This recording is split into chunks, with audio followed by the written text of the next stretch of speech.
नमस्कार दोस्तों, स्वागत है आप सभी का एक बार फिर से नारायण सर क्लासेस के इस नए वीडियो में। कक्षा 12 का जीव विज्ञान में अध्याय 8 पढ़ रहे हैं हम लोग, जो है मानव स्वास्थ्य एवं रोग। और इसका जो है हम लोगों ने भाग 5 तक पढ़ लिया है। भाग 5 तक हम लोगों ने खूब अच्छे से जान लिया है कि रोग क्या होते हैं और इन रोगों से लड़ने के लिए हमारे शरीर में प्रतिरक्षा तंत्र होता है। और प्रतिरक्षा तंत्र को जो है दो भागों में बांटा गया है। एक को सहज प्रतिरक्षा कहा जाता है और दूसरे को उपार्जित प्रतिरक्षा। सहज प्रतिरक्षा में हमने बताया है कि इसमें क्या होता है कि ऐसी प्रतिरक्षा जो जन्म से ही हमारे शरीर में उपस्थित होती है, यानी कि जो प्रतिरक्षा हमें अपने माता पिता से प्राप्त होती है, ऐसी ही प्रतिरक्षा को जो है सहज प्रतिरक्षा कहा जाता है। और सहज प्रतिरक्षा के बारे में हमने कंप्लीट जानकारी जो है प्रीवियस सेशन में दे दिया है, यानी कि भाग 5 में हमने पूरा का पूरा सहज प्रतिरक्षा बता दिया है कि सहज प्रतिरक्षा होता क्या है और ये सहज प्रतिरक्षा कितने प्रकार के होते हैं। ये सारी बातें जो है हम लोगों ने भाग 5 तक कर लिया है। आज के वीडियो में हम जानेंगे उपार्जित प्रतिरक्षा के बारे में कि उपार्जित प्रतिरक्षा है क्या। तो इसके भी बारे में थोड़ा सा हमने वहाँ पे बताया था कि उपार्जित प्रतिरक्षा जो हम लोगों के द्वारा अर्जित की जाती है, यानी कि जन्म के बाद हम लोगों के शरीर में जो प्रतिरक्षा होती है उसी को जो है उपार्जित प्रतिरक्षा कहा जाता है। तो उपार्जित प्रतिरक्षा के बारे में इस वीडियो में हम संपूर्ण जानकारी देंगे, तो बने रहिए हमारे इस चैनल पर। और अभी तक आपने हमारे इस चैनल को सब्सक्राइब नहीं किया है तो आप जो है अंत तक वीडियो देखिए और आपको लगेगा कि वीडियो अच्छा है तो सब्सक्राइब कर लीजिएगा और वीडियो को लाइक ज़रूर कीजिएगा और अपने मित्रों में से शेयर कीजिएगा। तो आज का सेशन हम शुरू करते हैं और इसमें हम जानेंगे किसके बारे में, तो उपार्जित प्रतिरक्षा के बारे में, यानी कि एक्वायर्ड इम्यूनिटी के बारे में। किसके बारे में, तो उपार्जित प्रतिरक्षा, इसे कहा जाता है एक्वायर्ड इम्यूनिटी। उपार्जित प्रतिरक्षा है क्या, एक्वायर्ड इम्यूनिटी है क्या, तो हमने इसके बारे में पहले भी बता दिया है कि जन्म के बाद जो प्रतिरक्षा हम लोगों के शरीर में उत्पन्न होती है ऐसी प्रतिरक्षा को उपार्जित प्रतिरक्षा कहा जाता है। यानी कि ऐसी प्रतिरक्षा जो है जन्म के बाद उत्पन्न होती है, न कि हमें जो है जन्म से ही मिलती है, यानी कि पूर्वजों से ही, अपने माता पिता से ही मिलती है। ऐसी बात नहीं है। ये जो प्रतिरक्षा है कहाँ से प्राप्त होती हैं, तो यहीं से हमें प्राप्त होती हैं, यानी कि जन्म के बाद उत्पन्न होती है। यानी कि उपार्जित प्रतिरक्षा बहुत ही विशिष्ट होती है। ये जो है किससे, सहज प्रतिरक्षा से भी विशिष्ट होती है। क्यों? क्योंकि यह हमारे शरीर में सभी प्रकार के रोग जनकों को मारती हैं, यानी कि जितने भी प्रकार के रोग जनक आते हैं उन सभी रोग जनकों का पहचान करती है और पहचान करके उसके प्रति अनुक्रिया करती हैं और उसको निष्क्रिय कर देती हैं या नष्ट कर देती हैं। यानी कि रोग जनकों को पहचानने में यह सामर्थ्य होती है। जब हमारे शरीर में पहली बार रोग जनक आता है, जब हम लोगों के शरीर में पहली बार रोग जनक आता है तो ये जो है प्रतिरक्षा, उपार्जित प्रतिरक्षा प्राथमिक अनुक्रिया करती है, यानी कि प्राइमरी रेस्पॉन्स करती है। और यह जो है बहुत ही निम्न तीव्रता से होती है, यानी कि बहुत ही धीमी गति से ये रिस्पॉन्स होती है। स्वाभाविक सी बात है कि कोई भी रोगजनक पहली बार यदि शरीर में आ रहा है तो शरीर की जो ये प्रतिरक्षा तंत्र है उसे तो पहचान नहीं रहा है। यदि आया तो उसके प्रति यदि कार्य करेगा तो धीरे धीरे करेगा। सबसे पहले जो है उसके प्रति जो भी एंटीबायोटिक जो है इसे बनाना होगा वो पहले धीरे धीरे बनाएगा, उसके यूज़ करेगा कि यूज़ में आ रही है कि ये एंटीबायोटिक नहीं, कोई दूसरा बनाना पड़ेगा। तो स्पष्ट है कि इसमें क्या होगा, तो निम्न प्रक्रिया होगी। धीरे धीरे जो है ये जो है प्रतिरक्षा प्रथम बार जो है ये उपार्जित प्रतिरक्षा कार्य करेगा बहुत ही स्लो, लेकिन दोबारा फिर से वही रोगजनक हम लोग के शरीर में आता है तो ये प्रतिरक्षा उसे पहचान लेती है। ये प्रतिरक्षा जो है उसे पहचान लेती है कि हाँ, इससे हमने पहले भी लड़ लिया है, इससे सामना पहले भी हो चुका है, और इस स्थिति में वह जो है द्वितीयक प्रतिक्रिया करती है, द्वितीयक अनुक्रिया करती हैं, जिसे हम सेकेंडरी रिस्पॉन्स कहते हैं, और तुरंत ही तीव्र गति से यह क्रिया होती है। सेकेंडरी रिस्पॉन्स जो होती हैं बहुत ही तीव्र गति से होती हैं, और ये जो है तुरंत ही उसे निष्क्रिय कर देता है, उस रोगजनक को जो है नष्ट कर देता है बहुत ही तुरंत। तो अब हम इस उपार्जित प्रतिरक्षा तंत्र के बारे में पढ़ेंगे कि उपार्जित प्रतिरक्षा तंत्र क्या होता है। तो इसके बारे में हम सबसे पहले लिख लेते हैं क्या। तो उपार्जित प्रतिरक्षा तंत्र जन्म के बाद उत्पन्न होने वाली प्रतिरक्षा है। क्या? तो उपार्जित प्रतिरक्षा तंत्र, प्रतिरक्षा तंत्र जन्म के बाद उत्पन्न होने वाली प्रतिरक्षा है, प्रतिरक्षा है। यानी कि ये जो है जन्म के बाद उत्पन्न होती है, ये जो है जन्म के बाद उत्पन्न होती है, इसलिए यह प्रतिरक्षा बहुत ही विशिष्ट होती है। इसे विशिष्ट प्रतिरक्षा भी कहते हैं, इसे विशिष्ट प्रतिरक्षा, इसे विशिष्ट प्रतिरक्षा भी कहते हैं। यहां पे विशिष्ट का क्या मतलब? यहां पे विशिष्ट का क्या मतलब है? विशिष्ट का मतलब है कि यह अलग अलग रोगजनकों को अलग अलग तरीके से मारती है। ये नहीं है कि एक ही तरीके से, तो अलग अलग रोगजनकों को जो है ये अलग अलग तरीके से मारती है, इसलिए जो है ये क्या है, एक प्रकार की विशिष्ट प्रतिरक्षा है। और हम इसके बारे में जाने क्या, तो ये जो है जब हमारे शरीर में पहली बार आती है, अभी हमने बताया, इसको लिख लेते हैं। तो हमारे शरीर में जब यह पहली बार, हमारे शरीर में जब पहली बार रोगजनक, हमारा शरीर जब पहली बार रोगजनक का सामना करता है, यह जो है एक प्रतिक्रिया करती हैं जिसे निम्न तीव्रता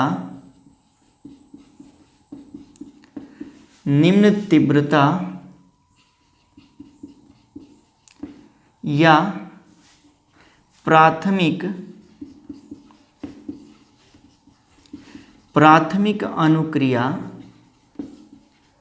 अनुक्रिया कहते हैं। यानी कि इसको प्राइमरी रिस्पॉन्स कहते हैं, और ये जो है निम्न तीव्रता की होती है, यानी कि बहुत ही स्लो होती है, बहुत ही धीमी होती है। बाद में जब वही रोगजनक जो है शरीर में प्रवेश करता है, बाद में जब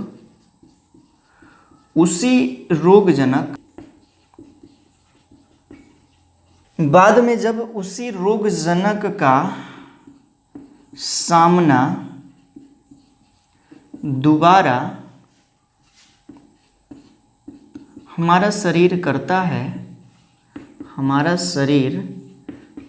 है, तो ये तुरंत पहचान लेती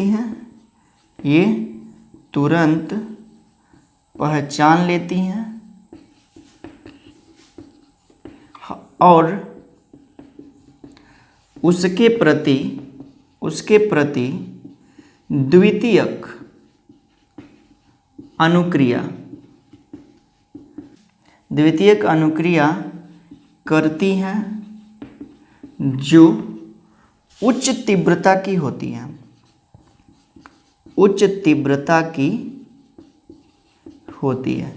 यह जो अनुक्रिया होती है क्या होती हैं, तो उच्च तीव्रता की होती है, जिससे ये क्या करता है कि उस रोगजनक को पूरी तरह से निष्क्रिय कर देता है। यानी कि बहुत ही तेजी से यह विक्रिया करेंगी और अनुक्रिया करेंगी, और जिसके द्वारा जो है ये जो है उस रोगजनक का, चाहे वो जीवाणु हो, विषाणु हो या कवक हो, कोई भी रोगजनक हो, उसे जो है तेजी से निष्क्रिय कर देती हैं या नष्ट कर देती हैं। अब देखिए उपार्जित प्रतिरक्षा के बारे में और डिटेल में बताएंगे। उपार्जित प्रतिरक्षा अपनी एक विशेष प्रकार की कोशिका के द्वारा ही अपना पूरा प्रतिरक्षा तंत्र बनाती है। ये जो उपार्जित प्रतिरक्षा है अपनी एक विशेष प्रकार की कोशिका के द्वारा ही प्रतिरक्षा तंत्र बनाती है, जिसे लिम्फोसाइट कहते हैं। उस कोशिका का नाम क्या है, तो लिम्फोसाइट। अभी हम इसके बारे में संपूर्ण जानकारी देंगे कि लिम्फोसाइट क्या होता है। तो ये जो लिम्फोसाइट होते हैं ये एंटीबॉडी बनाते हैं। क्या बनाते हैं, तो एंटीबॉडी बनाते हैं, और एंटीबॉडी इन रोगजनक को मारती है। एंटीबॉडी क्या करती हैं, तो इन रोगजनक को मारती है। प्रत्येक रोगजनक के लिए अलग अलग प्रकार का एंटीबॉडी होता है, यानी कि अलग अलग प्रकार का एंटीजन होगा, रोगजनक होगा, और उसके लिए अलग अलग प्रकार का एंटीबॉडी शरीर में बनता है।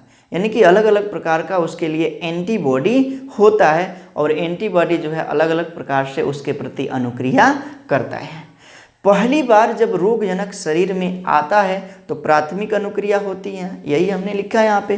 पहली बार जब रोगजनक शरीर में आता है तो निम्न तीव्रता की प्राथमिक अनुक्रिया होती है, प्राइमरी रिस्पॉन्स होता है, और ये जो है प्रोसेस धीमी गति से होता है थोड़ा। लेकिन वही रोगजनक फिर दोबारा शरीर में प्रवेश करता है, तब क्या होता है कि उसके प्रति तीव्रता की, उच्च तीव्रता की, उसके प्रति जो है उच्च तीव्रता की द्वितीयक अनुक्रिया होती है, सेकेंडरी रिस्पॉन्स होती है, जिसके द्वारा ये क्या करता है कि तुरंत ही उस रोगजनक को निष्क्रिय कर देता है या उसे तेजी से मार देता है। अब हम लोग जानेंगे प्रतिरक्षा तंत्र की विशिष्ट लक्षण क्या है। प्रतिरक्षा तंत्र का विशिष्ट लक्षण क्या है, इसके बारे में हम लोग पढ़ेंगे। तो आइए अब हम जानते हैं प्रतिरक्षा तंत्र का विशिष्ट लक्षण।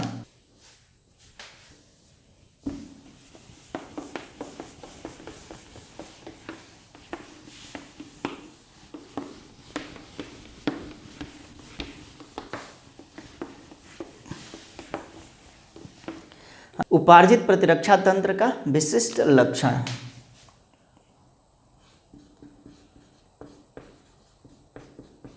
विशिष्ट लक्षण।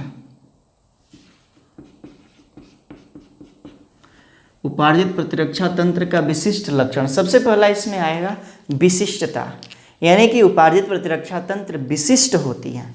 सबसे पहला जो है होगा क्या, तो विशिष्टता।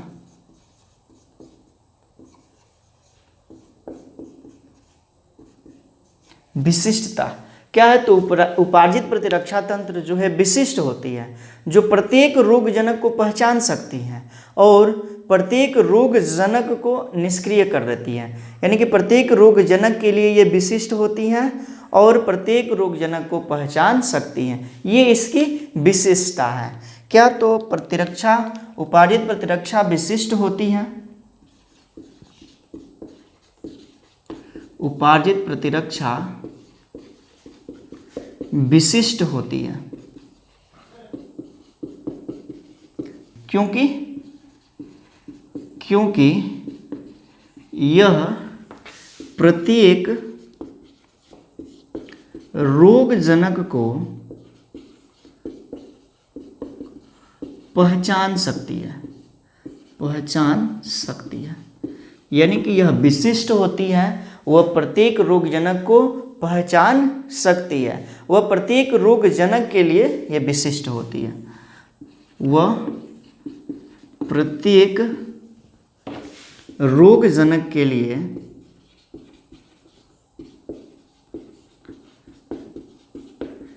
विशिष्ट होती है। यानी कि प्रत्येक रोगजनक को पहचान लेती हैं और प्रत्येक रोगजनक के लिए यह क्या होती हैं, तो विशिष्ट होती हैं। दूसरी बात कि यह स्वयं व दूसरों के बीच विभिन्नता प्रकट करती हैं। यानी कि कौन सी स्वयं की कोशिका है और कौन सी बाहरी कोशिका है, कौन सी शरीर की कोशिका है और कौन सी कोशिका बाहरी है, उसके प्रति ये भिन्नता उत्पन्न करती हैं। यानी कि उसको जो है पहचानती हैं, शरीर की कोशिका को भी और बाहर से आए हुए जो रोगजनक वाली कोशिका है उसे भी। यानी कि स्वयं व दूसरों के बीच विभिन्नता। अगला दूसरा होगा स्वयं व दूसरों के बीच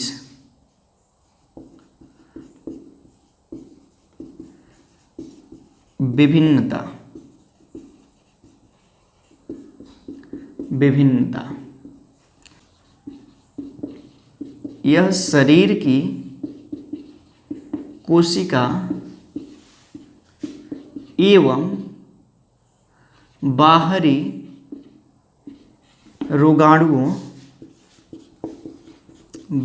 रोगाणुओं जैसे जीवाणु,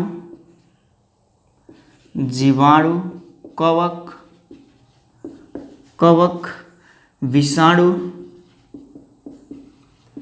व अणुओं में भेद कर सकती है। यानी कि उसके बीच जो है अंतर कर सकती है, यानी कि उसमें विभेद कर सकती है। क्या? तो विभेद कर सकती है। यानी कि कौन सी शरीर की कोशिका है और कौन सा बाहर से आया हुआ है, उसके बीच जो है ये विभेद उत्पन्न करती है। यानी कि पहचान लेती है कि कौन सी शरीर की कोशिका है और कौन सी बाहर की कोशिका है। अब हम देखेंगे कि उपार्जित प्रतिरक्षा तंत्र कौन सी कोशिकाओं से मिलकर के बना हुआ है। इसके बारे में हम लोग जानेंगे कि उपार्जित प्रतिरक्षा तंत्र कौन सी कोशिकाओं से मिलकर के बना हुआ है, यानी कि उपार्जित प्रतिरक्षा तंत्र की कोशिकाएं। तो आइए हम उसके बारे में जानते हैं।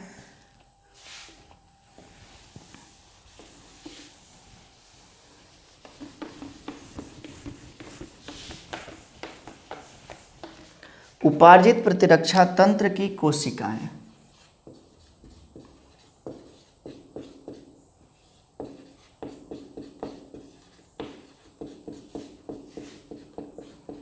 तंत्र की कोशिकाएं। अभी हमने बताया कि उपार्जित प्रतिरक्षा तंत्र की जो कोशिका का नाम है वह है लिम्फोसाइट। लिम्फोसाइट। उपार्जित प्रतिरक्षा तंत्र की जो कोशिका है उसे कहा जाता है लिम्फोसाइट। यानी कि लिम्फोसाइट हमारी प्रतिरक्षा तंत्र की मुख्य कोशिकाएं हैं। जो लिम्फोसाइट है, लिम्फोसाइट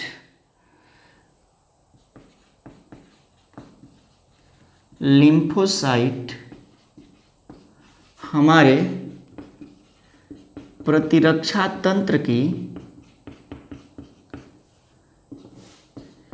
मुख्य कोशिकाएं हैं।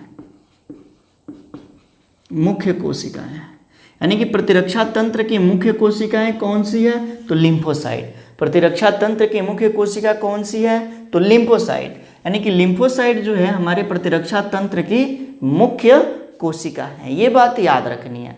अब ये जो कोशिका है लिम्फोसाइट, ये दो प्रकार की होती हैं। कितने प्रकार की? तो दो प्रकार की। लिम्फोसाइट जो है दो प्रकार की होती है। कौन कौन? एक को बोला जाता है बी लिम्फोसाइट, और दूसरे को कहा जाता है टी लिम्फोसाइट। तो ये जो लिम्फोसाइट होती हैं वो दो प्रकार की होती हैं। एक को कहा जाता है बी लिम्फोसाइट और दूसरे को कहा जाता है टी लिम्फोसाइट। बी व टी लिम्फोसाइट का निर्माण वंश कोशिकाओं यानी कि स्टेम सेल व हीमोसाइट प्लास्ट से भ्रूण के यकृत में, यानी कि जो भ्रूण में शिशु होते हैं उसके यकृत में इसका निर्माण होता है। वह वयस्क के अस्थि मज्जा में होता है। क्या मतलब? तो बी व टी लिम्फोसाइट साइट का निर्माण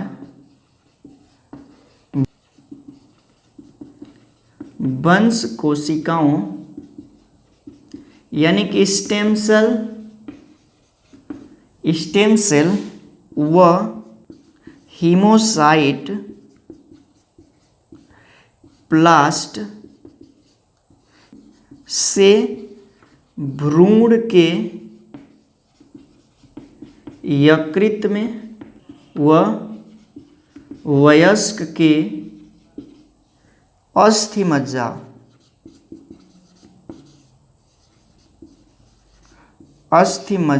यानी कि बोन मेरो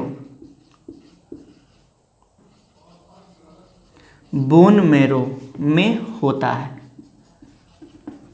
हाँ, तो यहाँ पे जो बी व टी लिम्फोसाइट का निर्माण है हम लोगों के शरीर में, जैसे कि जो भ्रूण में पल रहे शिशु है उसके वंश कोशिकाओं में, स्टेम सेल में व हीमोसाइट प्लास्ट से भ्रूण के यकृत में व वयस्क के अस्थि मज्जा में होता है। कहाँ पे इसका निर्माण होता है तो ये हमने यहाँ पे बता दिया। अब हम एक एक करके पढ़ेंगे बी लिम्फोसाइट के बारे में पहले और उसके बाद से टी लिम्फोसाइट के बारे में विस्तार से जो है एक एक करके पढ़ना अब स्टार्ट करेंगे। तो सबसे पहली बात कि सारी बातें जो है आप ध्यान से सुनिए और ये जो है एग्जामिनेशन की दृष्टि से बहुत ही इम्पोर्टेंट है और आप जो है सारी बातें जो है यहीं पे याद करते चलिए और स्पष्ट है कि आप लोगों को ये सारी बातें समझ में आ रहा होगा और यदि आ रहा है तो आप लोग कमेंट्स ज़रूर कीजिएगा। तो आगे बढ़ते हैं।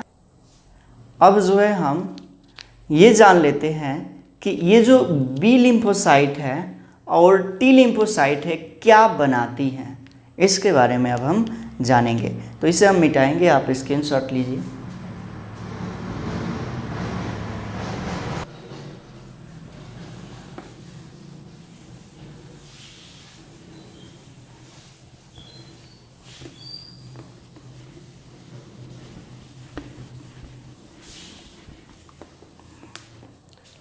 आइए देखते हैं आगे।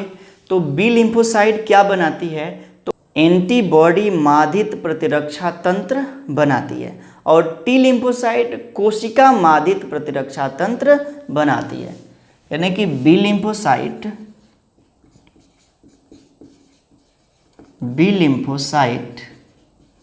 एंटीबॉडी माधित प्रतिरक्षा तंत्र बनाती है, प्रतिरक्षा तंत्र बनाती है। उसके बाद से जो टी लिम्फोसाइट है, टी लिम्फोसाइट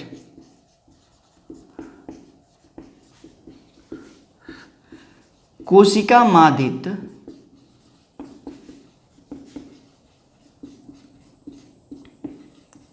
प्रतिरक्षा तंत्र बनाती है। यानी कि जो बी लिम्फोसाइट है वो क्या करती है, एंटीबॉडी माधित प्रतिरक्षा तंत्र बनाती है। यानी कि रक्त में एंटीबॉडी प्रोटीन बनाती है और वह प्रोटीन जो है उन रोगजनकों को मारने का काम करता है, वह प्रोटीन जो है उस रोगजनक को मार देता है।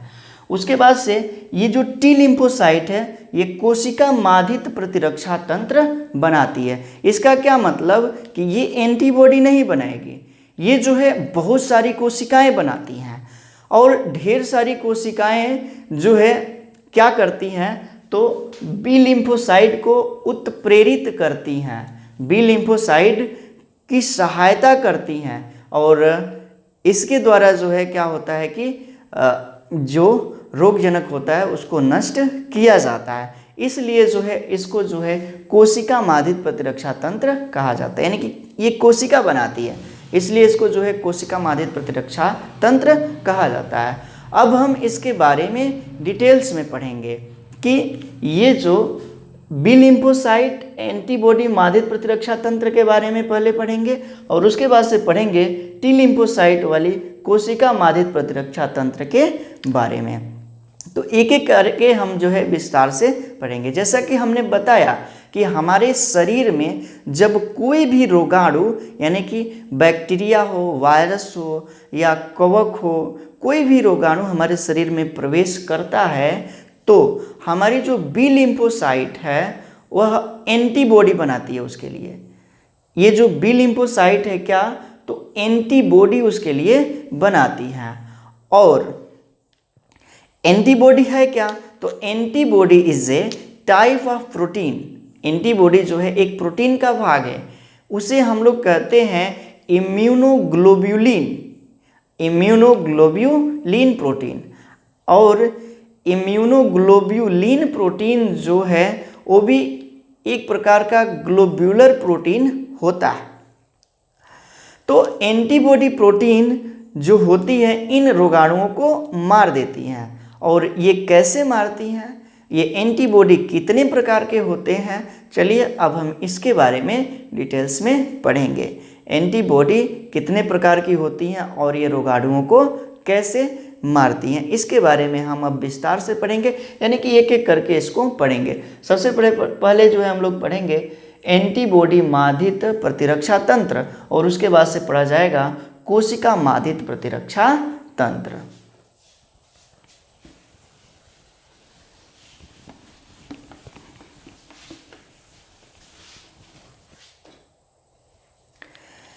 एंटीबॉडी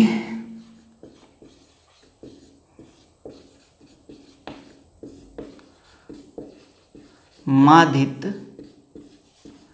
प्रतिरक्षा तंत्र। प्रतिरक्षा तंत्र, एंटीबॉडी माधित प्रतिरक्षा तंत्र। तो ये जो है किस प्रकार की कोशिकाएं हैं एंटीबॉडी माधित प्रतिरक्षा तंत्र, तो ये जो है कौन सी है, बी लिम्फोसाइट। कौन सी प्रतिरक्षा तंत्र की कोशिका है, तो बी लिम्फोसाइट। बी लिम्फोसाइट है। अभी इसके बारे में हमने बहुत ही अच्छे से बताया कि बी लिम्फोसाइट क्या बनाती है, तो एंटीबॉडी माधित प्रतिरक्षा तंत्र, यानी कि बी लिम्फोसाइट इसे बनाती है, एंटीबॉडी माधित प्रतिरक्षा तंत्र को। बी लिम्फोसाइट जो है एंटीबॉडी माधित प्रतिरक्षा तंत्र को बनाती है। और ये जो है क्या करता है कि यह तंत्र शरीर में प्रवेश किए हुए हानिकारक रसायनों, जीवाणुओं व विषाणुओं आदि से हमारी रक्षा करता है। यह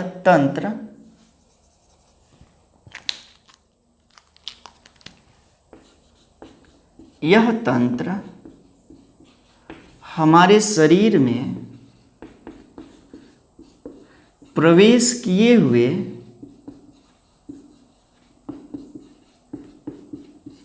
हानिकारक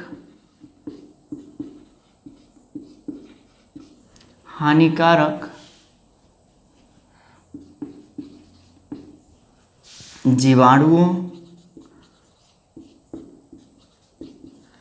विषाणुओं, कवकों, रसायनों आदि को मारता है। क्या मतलब इसका, तो यह तंत्र हमारे शरीर में जो भी हानिकारक रसायन है, कवक है, विषाणु है, जीवाणु है, प्रवेश करते हैं उसी को यह मारता है। कौन सा, तो एंटीबॉडी माधित प्रतिरक्षा तंत्र। और एंटीबॉडी माधित प्रतिरक्षा तंत्र कौन बनाता है, तो बी लिम्फोसाइट कोशिका। कौन बनाता है, तो बी लिम्फोसाइट कोशिका। ये बात जो है आप याद कर लीजिए। अब जो ये बी लिम्फोसाइट कोशिका है हमारे शरीर में जब एंटीजन प्रवेश करता है तो ये बी कोशिकाओं के सतह से आके जुड़ जाता है। क्या होता है, तो ये बी कोशिकाओं के सतह से आ करके जुड़ जाता है। तो बी कोशिकाएं उसके प्रति सक्रिय हो जाती हैं और विभाजन करके क्या करती हैं, तो दो प्रकार की कोशिकाओं का निर्माण करती हैं। विभाजित हो करके दो प्रकार की कोशिकाओं का निर्माण करती है। एक को कहा जाता है प्लाज्मा बी कोशिका व दूसरे को कहा जाता है स्मृति बी कोशिका। और प्लाज्मा बी कोशिका एक विशिष्ट प्रकार की प्रोटीन बनाती है। प्लाज्मा बी कोशिका जो है एक विशेष प्रकार की प्रोटीन बनाती है जिसे एंटीबॉडी कहते हैं। जो प्रोटीन बनाती हैं उसे जो है एंटीबॉडी कहते हैं। और इसलिए प्लाज्मा बी कोशिका को एंटीबॉडी बनाने की फैक्ट्री भी कहा जाता है। प्लाज्मा बी कोशिका को एंटीबॉडी बनाने की फैक्ट्री भी कहते हैं। तो बी कोशिका जब एंटीबॉडी बनाती है, बी कोशिका जब एंटीबॉडी बनाती है तो एंटीबॉडी क्या करता है? तो एंटीबॉडी जो है उस रोगजनक को यानी कि बाहरी रोगाणु को निष्क्रिय कर देता है। वह जो एंटीबॉडी है क्या करता है? तो बाहरी रोगाणुओं को निष्क्रिय कर देता है। तो लिख लेते हैं इसे, जब कोई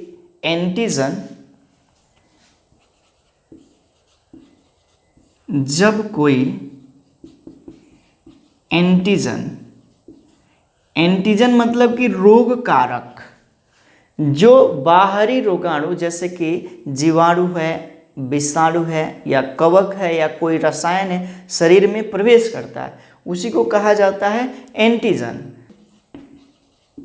बी कोशिका मतलब बी लिम्फोसाइट, बी कोशिकाओं की सतह से जुड़ता है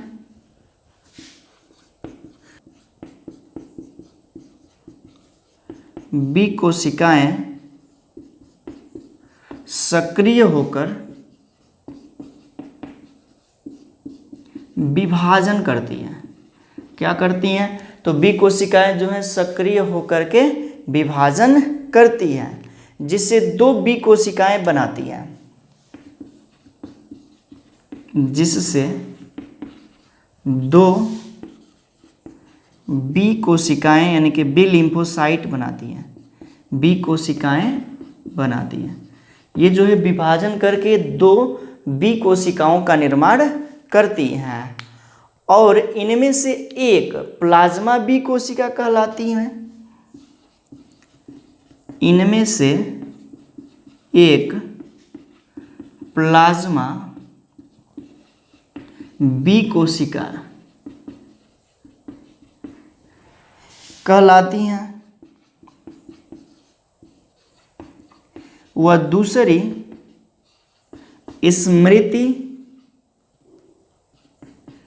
स्मृति बी कोशिका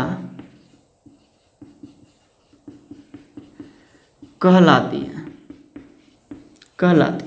देखिएगा, इसमें से इंपॉर्टेंट है ये प्लाज्मा बी कोशिका।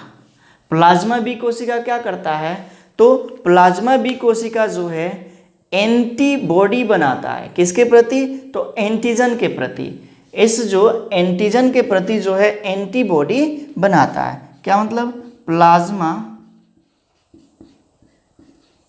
बी कोशिकाएं एंटीजन के प्रति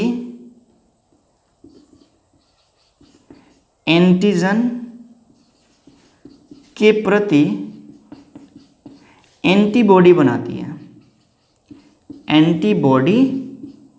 बनाती है, जो ये एंटीबॉडी क्या करता है? तो उन रोगाणुओं को यानी कि एंटीजन को निष्क्रिय कर देता है, यानी कि मार देता है। और इसलिए क्या? तो इस प्लाज्मा बी कोशिका को जो है कहा जाता है एंटीबॉडी बनाने की फैक्ट्री। इसलिए प्लाज्मा बी कोशिकाओं को एंटीबॉडी बनाने की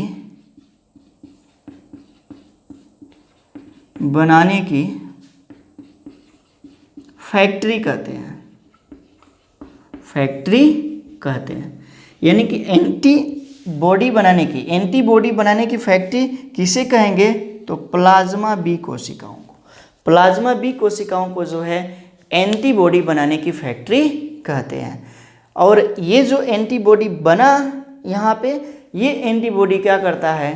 तो उन एंटीबॉडी जो है उस एंटीजन को यानी कि प्रतिजन को निष्क्रिय कर देता है या उसे मार देता है। निष्क्रिय कर देता है या उसे क्या कर देता है? तो मार देता है। इससे पहले जो है आप इसका एक स्क्रीनशॉट लीजिए।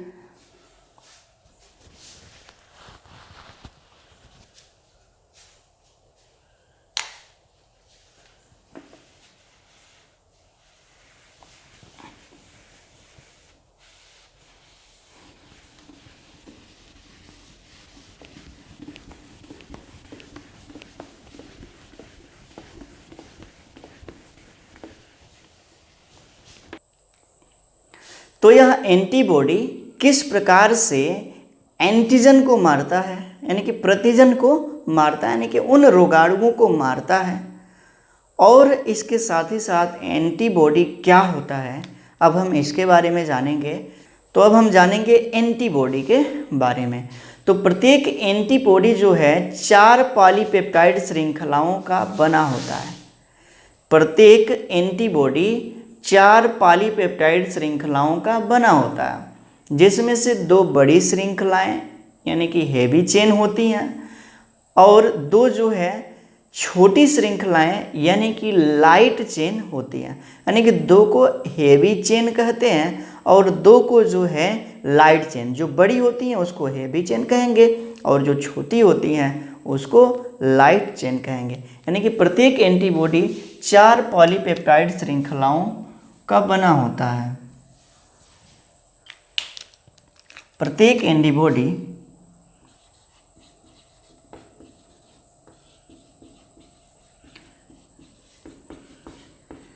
4 पॉलीपेप्टाइड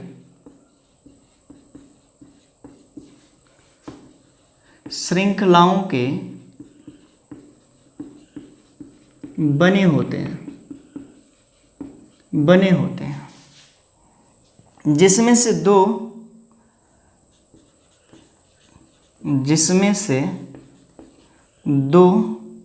बड़ी श्रृंखलाएं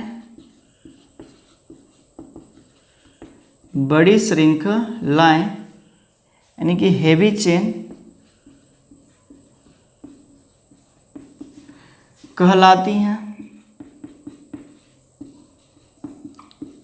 वह 2 छोटी श्रृंखलाएं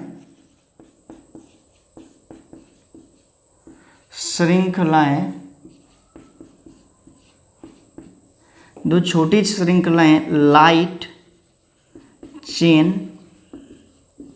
कहलाती हैं।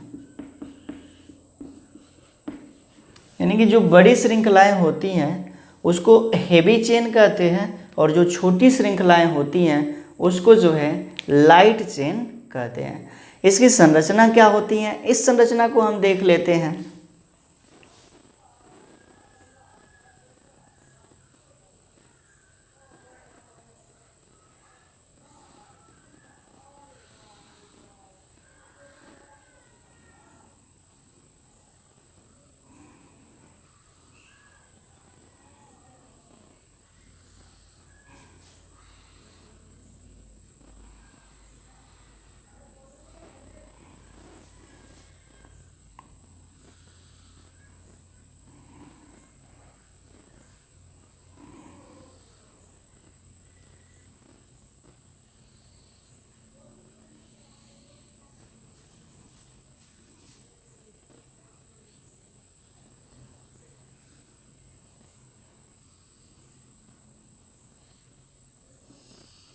ये है इसकी संरचना।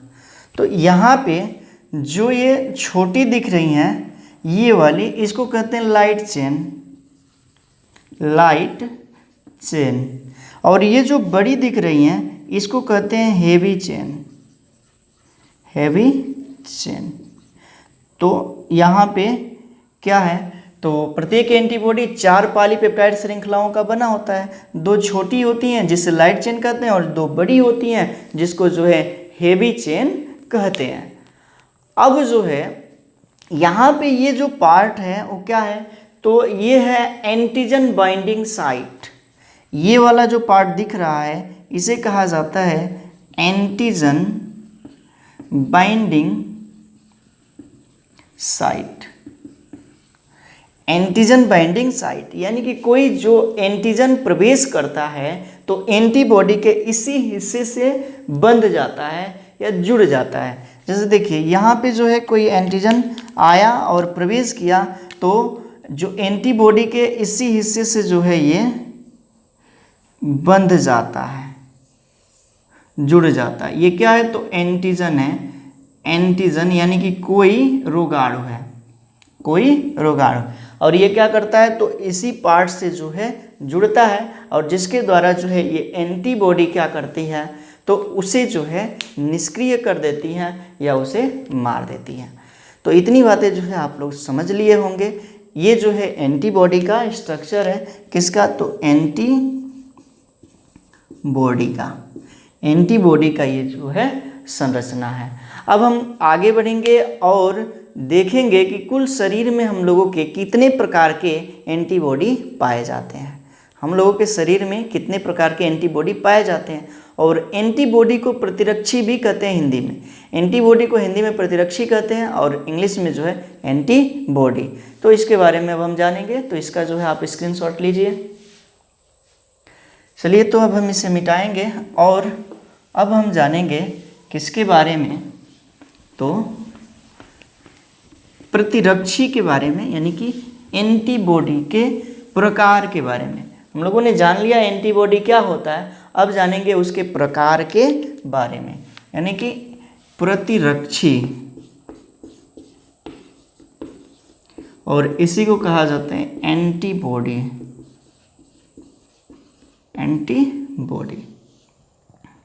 प्रतिरक्षी क्या होता है, अभी कहा गया इसके बारे में कि प्रतिरक्षी जो है क्या करता है, तो रोग जनकों को, यानी कि एंटीजन को निष्क्रिय कर देता है या मार देता है।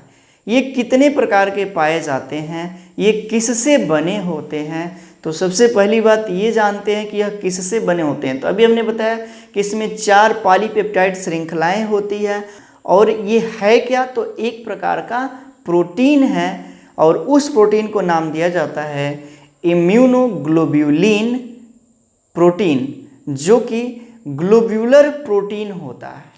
क्या, एंटीबॉडी प्रोटीन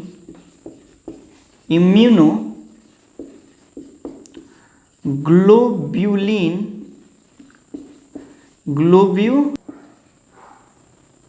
नामक ग्लोब्यूलर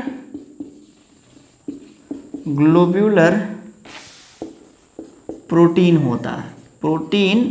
होता है। क्या मतलब, तो एंटीबॉडी जो प्रोटीन होता है इम्यूनोग्लोब्यूलिन नामक ग्लोब्यूलर प्रोटीन होता है।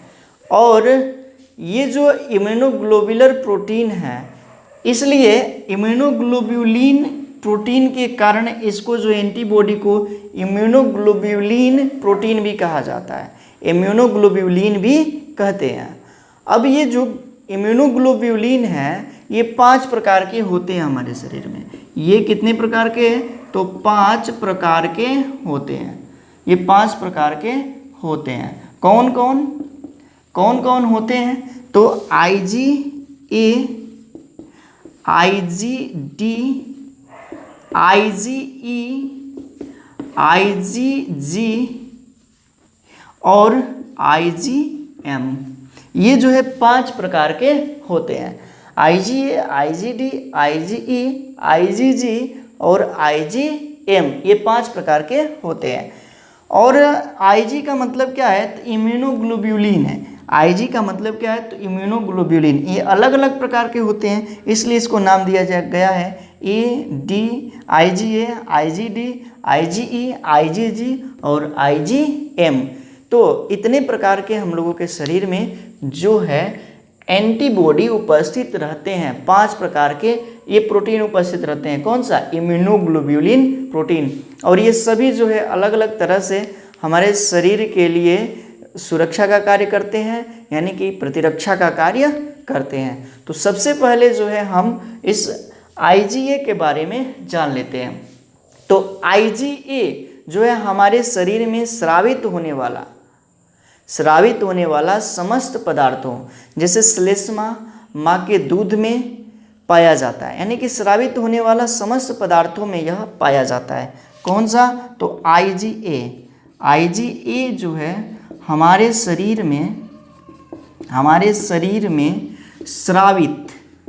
स्रावित होने वाले समस्त पदार्थों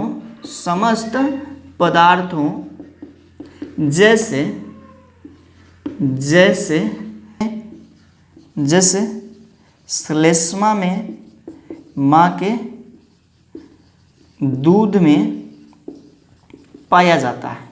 ये बात जो है इसका मुख्य है कि जितने भी स्रावित होने वाले पदार्थ है हम लोगों के शरीर में, उसमें जो है कौन सा इम्यूनोग्लोबुलिन पाया जाता है तो IgA, कौन सा प्रतिरक्षी एंटीबॉडी पाया जाता है तो IgA।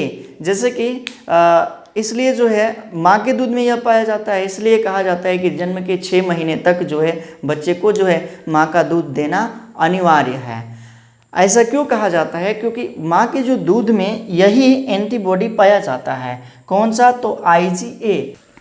तो माँ के दूध में जो है यही एंटीबॉडी उपस्थित होता है, कौन सा IgA, यानी कि यही इम्यूनोग्लोबुलिन जो है उपस्थित होता है। यानी कि माँ के दूध में उपस्थित होने वाला पाया जाने वाला जो एंटीबॉडी होता है वो कौन सा होता है तो IgA। क्योंकि ये जो एंटीबॉडी है इसको आर्टिफिशियल यूज नहीं कर सकते हैं, आर्टिफिशियल यूज इसका नहीं कर सकते हैं, इसलिए जो है बच्चे को 6 महीने तक जो है माँ का दूध देना अनिवार्य होता है। क्या प्राप्त करने के लिए तो यही IgA प्राप्त करने के लिए, यानी कि IgA नामक इम्यूनोग्लोबुलिन को यानी कि एंटीबॉडी को प्राप्त करने के लिए। दूसरी बात कि जब हम श्वसन करते हैं, सांस लेते हैं या भोजन को निगलते हैं और उस माध्यम से भोजन में अगर कोई रोगजनक है या सांस में यानी कि वायु में कोई रोगजनक है और वह हमारे शरीर में प्रवेश कर गया तो उसके विरुद्ध भी यह कार्य करता है, कौन IgA। इतनी बातें जो है आप याद किए रहिए। अब जो है अगला हम एंटीजन जानेंगे जो है IgD। क्या तो IgD, इसके बारे में तो IgD क्या है तो यह जो है क्या करता है बी लिम्फोसाइट कोशिका को सक्रिय करता है। जो बी लिम्फोसाइट सेल है, बी लिम्फोसाइट जो कोशिकाएं होती हैं उसको सक्रिय कर देता है और या विषैले पदार्थों या एलर्जन के विरुद्ध कार्य करता है। यानी कि यह जो है उसमें हम लोगों के शरीर में उपस्थित विषैले पदार्थों या एलर्जन के विरुद्ध कार्य करता है। क्या मतलब यह बी लिम्फोसाइट या बी लिम्फोसाइट कोशिकाओं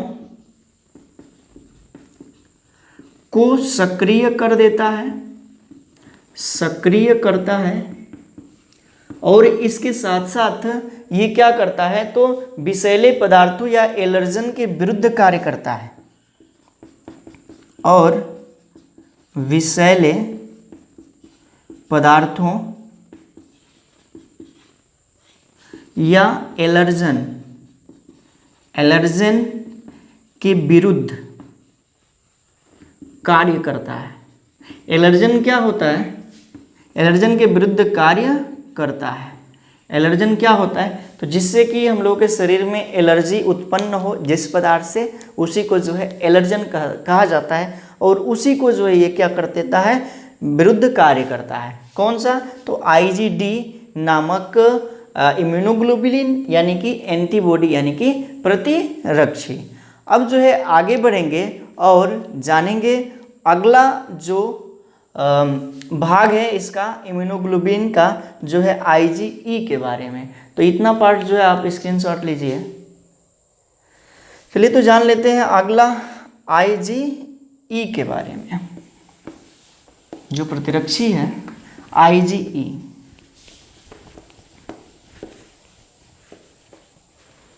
क्या है तो IgE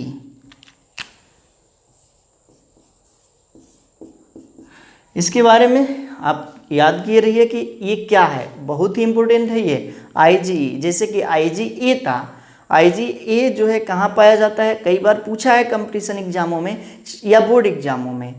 तो अभी बताया गया कि माँ के दूध में पाया जाता है IgE और क्या किया जा रहा है बाहर से दिया जा रहा है।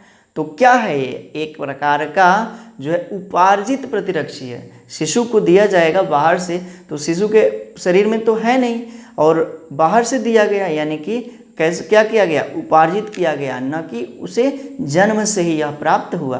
तो कैसा वो जो प्रतिरक्षा तंत्र है तो उपार्जित प्रतिरक्षा तंत्र है। IgE के बारे में जानते हैं ये क्या करता है तो जब यह एंटीजन के संपर्क में आता है तो एंटीजन के संपर्क में आते ही यह जो है मास्ट कोशिकाओं एवं बेसोफिल से जुड़ करके, जो मास्ट कोशिकाएं हैं बेसोफिल्स जो है उससे जुड़ करके एलर्जन प्रतिक्रिया करता है। कौन सी प्रतिक्रिया करता है? एलर्जन प्रतिक्रिया करता है। क्या मतलब कि एंटीजन के संपर्क में आते ही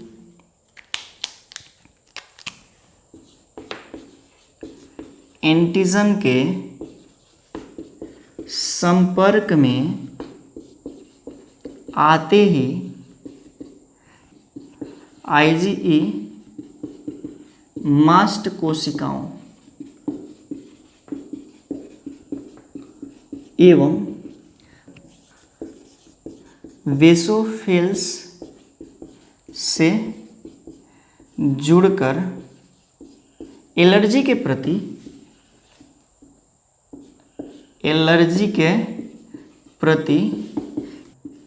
प्रतिक्रिया करता है। तो ये याद रखिए कि जो एलर्जी के लिए जो प्रतिजन है, एलर्जी के लिए जो एंटीबॉडी है वो क्या है? आईजीई है। और ये क्या करता है? तो जैसे ही एंटीजन के यानी कि प्रतिजन के संपर्क में आता है, ये जो है मास्ट कोशिकाओं और बेसोफिल से जुड़ जाता है और एलर्जी के प्रति जो है प्रतिक्रिया करता है। तो एलर्जी के लिए जो एंटीबॉडी होता है यानी कि प्रतिरक्षी होता है वो कौन है? आईजीई। अगला हम जानेंगे किसके बारे में? तो आईजीजी के बारे में।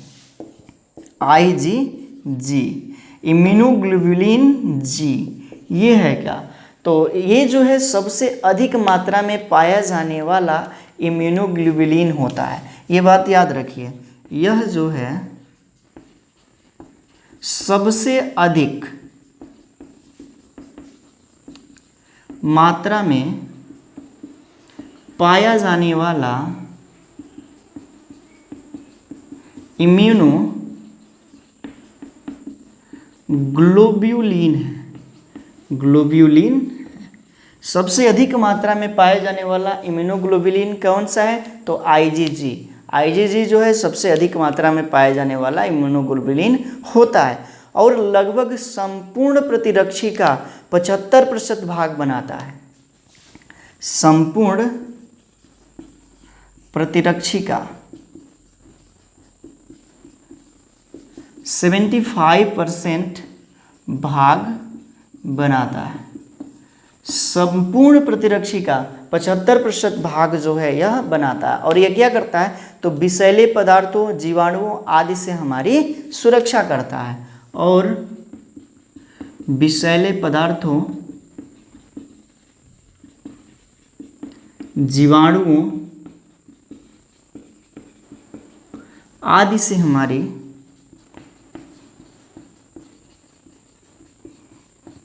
क्या करता है? तो सुरक्षा करता है।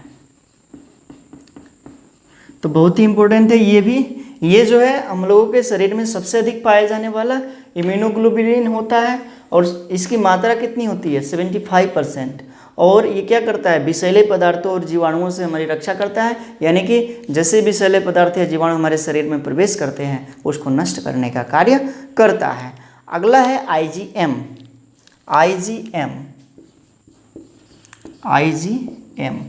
आईजीएम क्या है? तो यह सबसे कम मात्रा में पाए जाने वाला इम्यूनोग्लोबुलिन है। क्या है? तो यह सबसे कम मात्रा में